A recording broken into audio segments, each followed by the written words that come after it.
One of the issues with moving these tanks is that the team wasn't sure if the tracks were going to articulate or if they were frozen. Turns out they were frozen, so they used these house movers to allow the tank to be pulled by the trusty Shoptuk. It's not going to roll safely on its own. One problem with the house movers is that if they're not placed perfectly or they're towed into a turn, the wheels were cutting into the concrete. So the team pulled the tank over plywood to help mitigate that issue.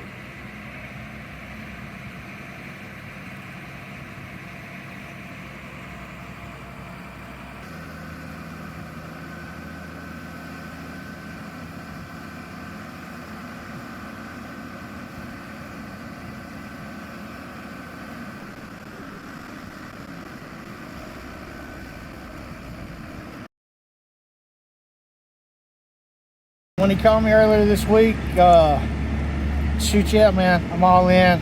It's a 100-year-old piece of history. We want it in, whatever it took. We've done a couple projects with these guys in the past, some really cool history stuff. World War I, World War II, all that sort of stuff. Really cool. You guys have to check it out. Guys, were some of the challenges that you guys thought you might encounter for this particular job? More or less probably the rigging points.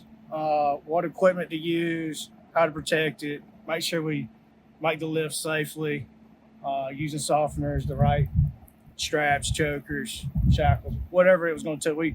We brought the whole Connex with us just so we were prepared for it because we didn't know what we were getting into 100%, but we had an idea.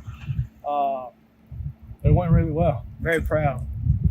So now the Mark VIII heavy tank is inside the Tankodrome.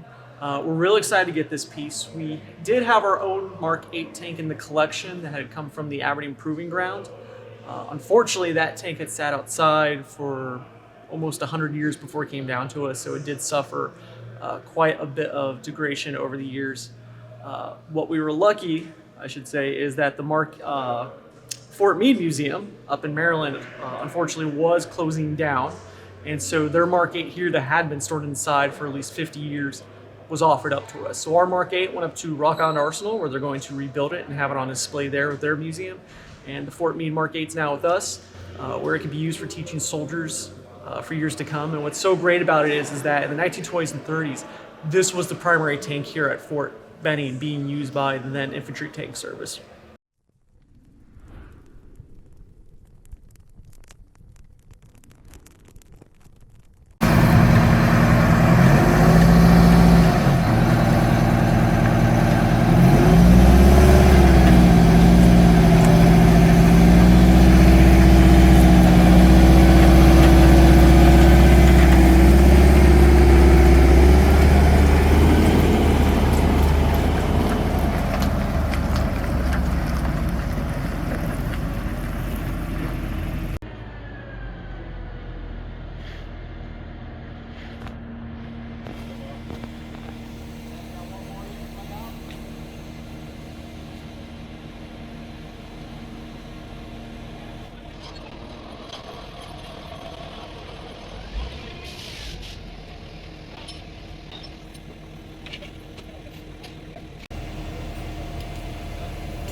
So after what seems like forever, our Mark V Star tank is now inside the building. Just a couple weeks after the Mark VIII arrived, we moved the Mark V over.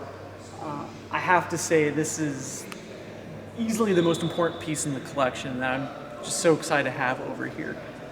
This particular tank is actually one of the first two tanks, or I should say one of the only two surviving tanks used by the World War I American Tank Corps. And so to have it here inside the building, one of the very first vehicles to carry American tankers to combat, to teach them their history, it's words don't describe the importance of having this vehicle back with the rest of the collection inside the new building. Thank you guys so much for watching. There is always a ton going on down at the National Armor and Cavalry Collection, so be sure to follow them on the links posted down in the description.